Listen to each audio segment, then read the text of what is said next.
What's up guys, welcome back to another video. Today we're talking about kiteboarding gear and specifically what quiver to buy if you're a beginner looking to buy your first setup. So this is super exciting. We love to nerd out about gear. When you first get started it's kind of confusing because there's lots of stuff to figure out, but then once you figure that out you just want more and more. So check it out, this is our shred box and look at all the gear we got. So we have tons of kites, boards, foils, harnesses, all sorts of goodies in here. This is our main HQ for keeping all our gear ready for some lessons and some sessions. So today I'm going to dive into everything you need when you first start looking at a quiver, and then I'm going to touch on kind of just some recommendations for what type of kite to buy, what size board, things like that. First thing you're going to need is a harness. Boom, something like this. This is a nice hard shell, super nice harness. This is actually Megan's harness. And there are a few different types of harnesses. Soft shell, a bit cheaper, kind of a learner harness. Same as that, just a standard waist harness, but just not as much support. And then we also have like a seat harness, which is more of a beginner learner style harness, or some people like to use these if they kind of have a bad back, and it basically just helps take some pressure off the back. So those are the three types of harnesses. Most people are going to end up with a waist harness, either something like this or something like this. And the harness is actually usually the first piece of kit someone buys because it's kind of like a pair of shoes. You want to have one that fits nicely, and it's kind of your first commitment without having to buy like a whole quiver. So yeah, harnesses are a really good first buy and a key piece of your quiver. All right, next up we got a couple bonus things. You have an impact flotation vest. This is something that some people like to wear depending on where you're riding or what level you're at. Sometimes it's nice to have just a little bit of flotation as well as some protection. And obviously you also have a helmet, which again is not necessarily mandatory, just depends on your level where you're riding. If you want to have extra safety, having a helmet and an impact vest will definitely help keep you a little bit more safe. Okay, so your first big purchase is going to be a kite. And what type of kite do you want to buy? You want to buy an all-arounder, something like this. The North Reach. This is North's all-around kite. It's designed to be a very easy beginner to intermediate kite that's going to do all the stuff you need and not cause you any problems. And that's why we have mainly reaches in here. We have tons of reaches, a couple orbits, a couple code zeros.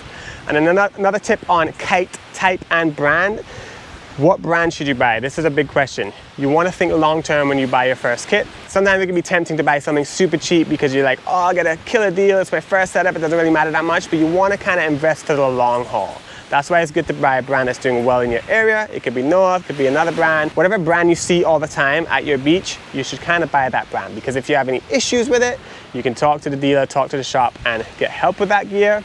And also when it comes time to finally upgrade, having a kite that people know in your area will be very easy to resell. So that's a key thing.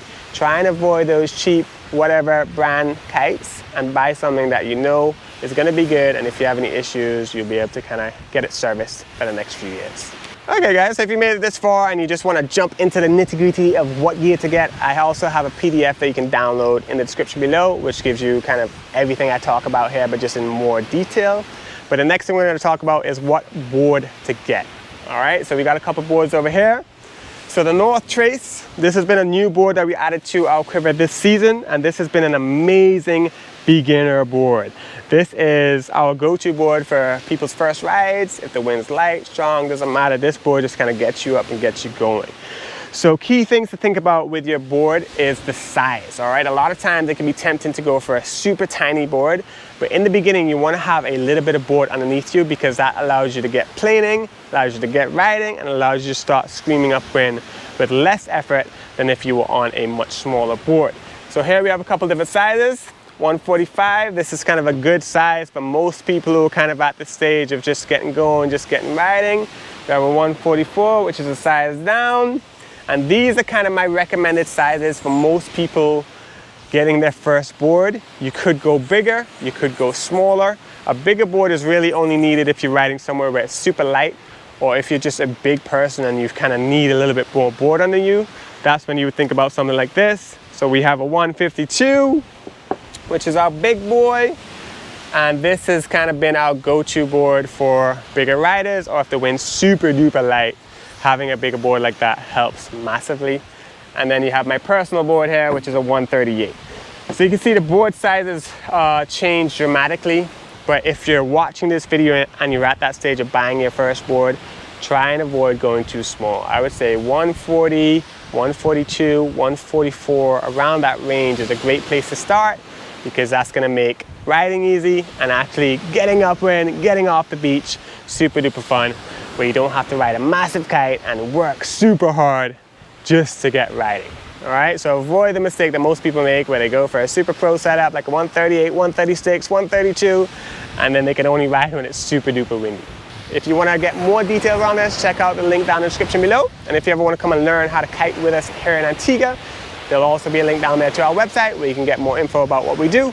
And yeah, if you got any questions, drop them down in the comments, and we'll see you guys soon in another video. Peace, love, and big ups.